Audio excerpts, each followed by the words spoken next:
Hi, and welcome to another morning of my thoughts on my friends. I'm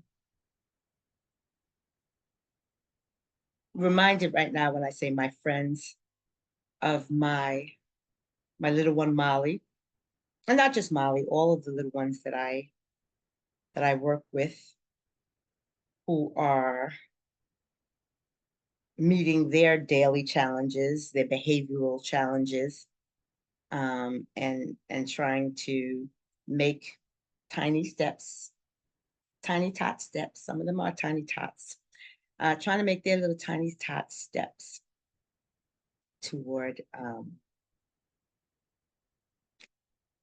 toward functioning and acting in such a way that the quality of their life is improved. That's very important to me, not just to make them turn them into little robots that we need to do exactly what we need them to do, stop, step where they need to uh, to go.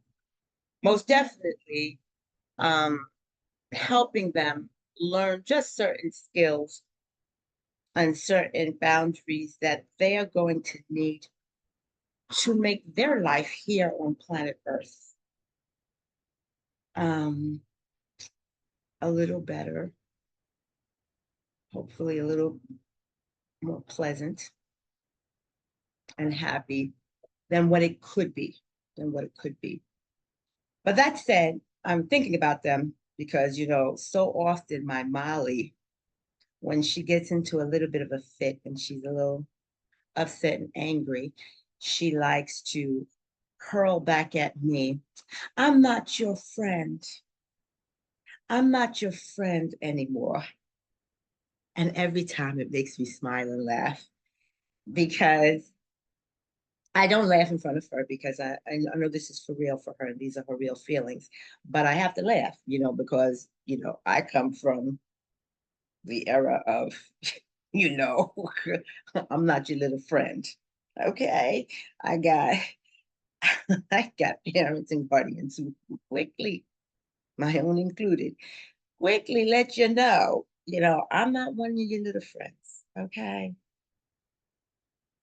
And I think that it is important that parents, make sure that the children know, you know, who is the parent, okay, and why you're the parent. You're not the parent because I'm an authoritative figure who wants to lay down the law and control you 24/7. No, but I am the person who is here to help guide you, to help keep you safe.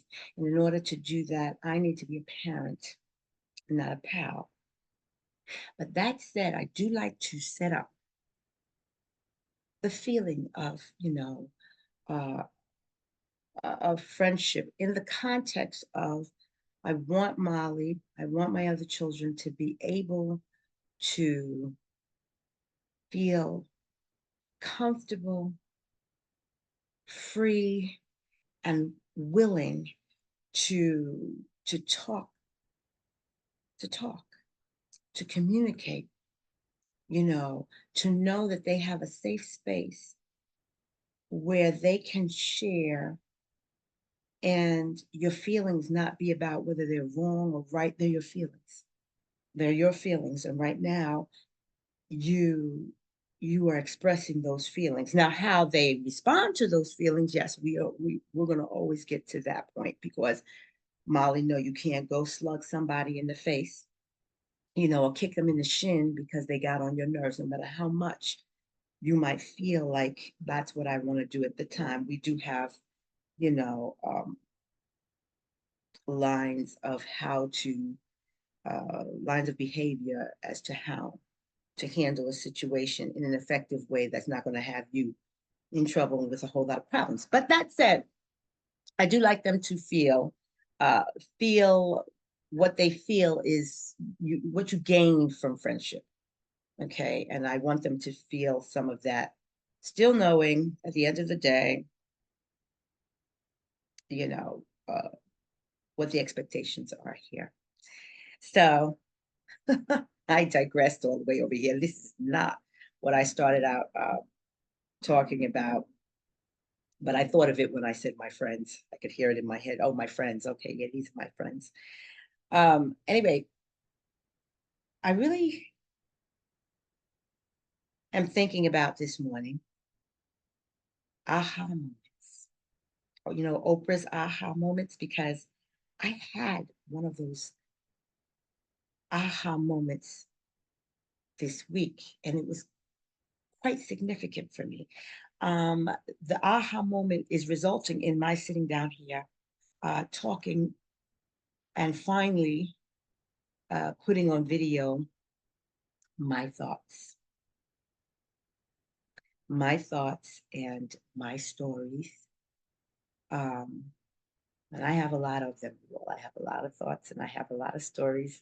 And I'm supposing that you all have a lot of your own thoughts and a lot of stories. I know there's a lot of you out there with lots of stories, crazy, wonderful stories. But this morning,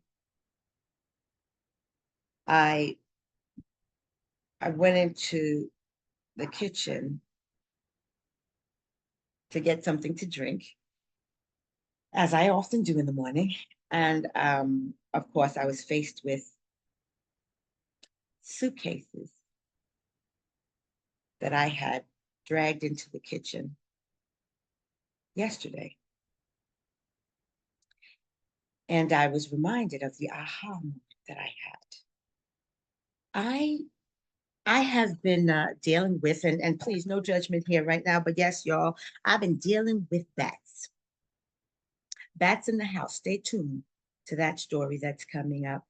I'll probably write that one out on social media somewhere. But bats in the house. I've been combating bats in the house, and to my friends who I grew up with, my family and friends who I grew up with, and we know about, bats. But I'm not talking about one bat or even two bats. I'm talking about invasion of the bats. But anyway, that's a story for another day. Right now, I'm talking about that I had several suitcases in the bedroom where the bats were. And I have closed off the bedroom and sealed it off for the time being, because I needed to get everything out of the room, leave it there, and then get some help with combating it. Trust me, y'all. Yes, I was trying to combat it on my own. To my brother was like, "Girl, please, they carry rabies. You got to get the pest control people. You got to get the real folks in there to come and deal with it," which I am. But in the meantime, I pulled um, things out, but particularly I pulled out the bags, the clothing, and I put them in the kitchen. And I'm gonna tell you the truth. That wasn't yesterday. That wasn't yesterday. Yesterday I organized them, but it was at the beginning of the week that I put the it was at the beginning of the week that I put the bags in the kitchen. And they've been there for a few days, and I've been quite comfortable with them. In fact, I went in and organized them. That's what I went in yesterday to do. I organized them and sat back and thought to myself, this looks good. It looks nice and neat and organized. And in that moment that I did it, y'all, I took a deep breath and I realized that I was back at 8 years old when I moved into my grandmother's house, not house, short and home, in my grandmother's home. And there were a lot of children already in the house at that time. And my two brothers and I were moving in. And it, of course, was one of those quick, spontaneous move-ins. So I distinctively recall my grandmother having the bags of clothes that we had brought in, and literally looking around to see where she was going to place, like where were our clothes going to fit where was she going to place our clothing? And she set up our clothing in the kitchen. That's the space that was left. At this point, with all the kids and the children that she had and everybody in the home, the only space left at that time that she, came up with where we could comfortably, it was not about aesthetics. We had long passed the stage of aesthetics and beauty in the home. It was, where can we fit it? Now, my grandmother, though, was a stickler on order and cleanliness. So it had to be neat. We had to figure out how to make it part of the kitchen, how you make a box of clothing. And eventually that turned into a dresser drawer. She did get a dresser drawer and nicely put it in the kitchen. My whole point is, it became very real to me that some of the habits, good and bad, that the habits that we have, the things we learn when we are a child, how we survive, the methods we use to survive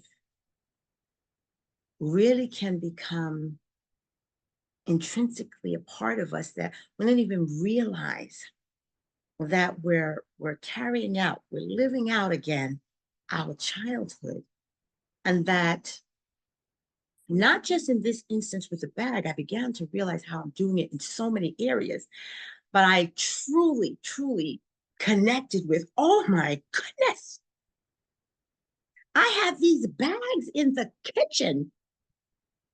Clothing, meaning all of my clothing piled in the kitchen, because some part of me is returning back to my childhood, or that place of comfort. That was a comfort to me. It's not the best decision. It's not the best choice. And even if it was the best choice at that time, because that's what we had, and that's the space that we had.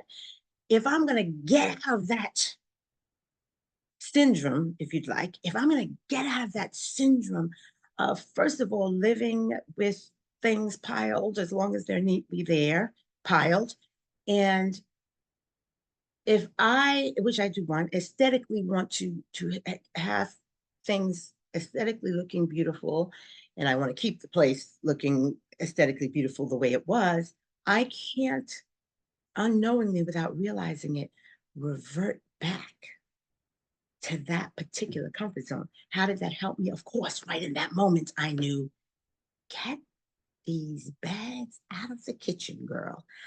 Find, a place. In this case, go ahead and let it help me with getting rid of the clutter. Okay, so we can get rid of clutter at the same time. So I get a win-win situation at this particular point, because I then realized, okay, well, here's an opportunity to clear out that whole room. Okay, because I got to clear it out for them to be able to find the spot, the area where the bats are getting in. And then putting it in the kitchen made me realize, no, you're not going to just exchange clutter from one spot to another spot. You're going to actually get rid of it. Okay, I did do that, folks. I actually took, instead of just taking the suitcases of clothing and finding another spot, another area of the house to put them, or for that matter, exchanging them, I was going to take them down to storage and piling them in storage where I paid too much money to keep storage. I cleared the bags out, got rid of pretty much, have I had two whole garbage bags full. That's progress where clearing clutter is concerned. 2 bags of clothing that are getting out of here, and therefore not having to pile up the kitchen, and feeling comfortable with it, piling it up and really feeling comfortable. That's the whole thing. I was feeling good and comfortable, but I realized, because I was experiencing it, you all. That's what the aha moment was. I was experiencing that I am I'm back reliving my childhood, but because of comfort, because of the comfort zone. I did that once before when traveling performing over in Europe. I was with my daughter, and the company actually had a hotel. I had a hotel, wonderful, nice, swanky hotel set up for me to stay at. And about halfway through the run of the show, I became aware of the fact that I had chosen, instead of taking the hotel, and I know this might sound strange to you all, but there's whole reasons why. Part of it was the convenience of the company allowing my daughter to stay. But the point is this, that I, instead of being in the nice, hotel, which was right not too far from where the theater was, I stayed in the theater, and I do like the theater, and I like staying in the theater, you all, but that's not the point of this. The point of this is that I was always choosing the lesser accommodations. Okay. But not only were these the lesser accommodations, they were trailers. They were trailers, and I'm not going to tell you at the moment, but trailers signified for me the nice as they are. I know some people who live in trailers. This is nothing against trailers for other people. They just represented something to me, and that wasn't necessarily where I wanted to be. Okay, they were not where I wanted to be, but I chose to be there. I haven't been offered both. I haven't been offered both. Why did I choose? Why did I choose the one that I really didn't necessarily want to be in? And that wasn't that wasn't comfortable. Okay, it wasn't comfortable. It wasn't. And even then, in that moment, I realized, my gosh, I chose to go back to what I knew and what was comfortable to me, even if not what I necessarily wanted. That's the whole point of it.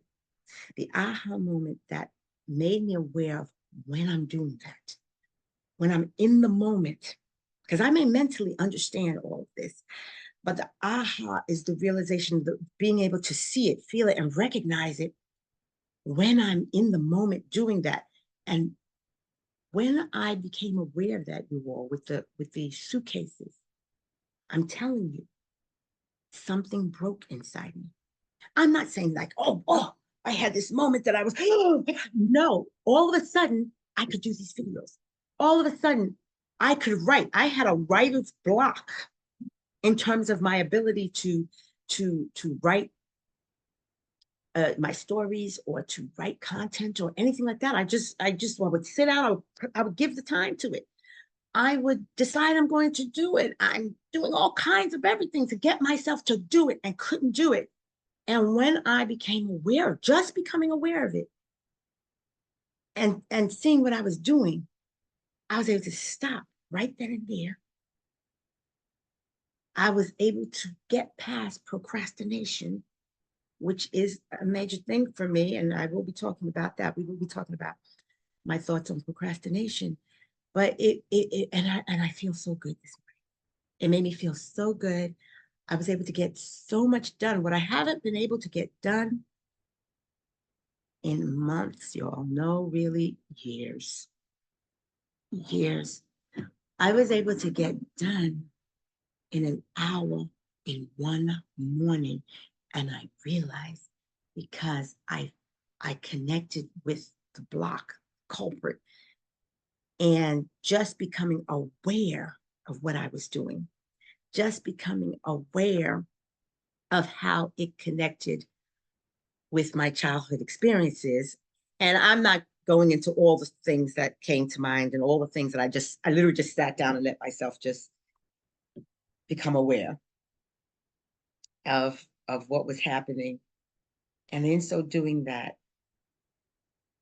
it really did free me up, the way all of the video, I have a lot of trainings on, how childhood, I'm not going to say traumas right now because I'm not really talking about trauma, but childhood experiences, gas prices, even positive things that happen in our childhood, how they form the foundation of how we function And a lot of the things that we do, both, like I said, good and detrimental, how they build us up or how they break us down, and how we can become our own parents and utilize these things that we become aware of.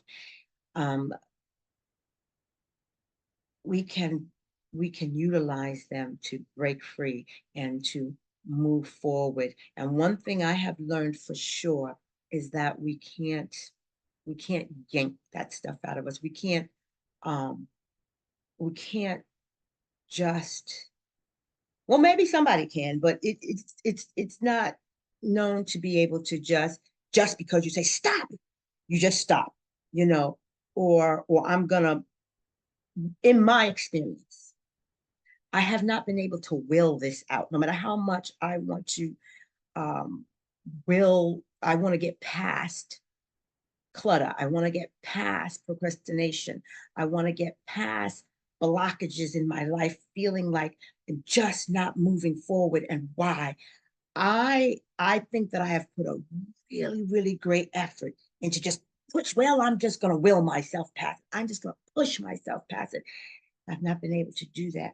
And so I'm, after today's aha, I'm even more um, on the page of we've got to we've got to work through. I don't think I just woke up and all of a sudden I had that aha moment. I think the work that I've been putting into it to connect with those childhood experiences that are at the core of what is holding us back. I think that every step, every um, video watched, every book watched. I don't think it has to be video or books or whatever it is that gives us, opens us up to the realization that there are feelings and thoughts and traumas that are what are holding us back. But there are also um, good things that have, there are also good memories, and there are also strengths, things that we got that are that strengthens us, that are why we are all of the progress, all of the I heard a thing, living with purpose, all of the living with purpose that we're doing today, that it, you know, it all does. Them childhood, them early years are so vital.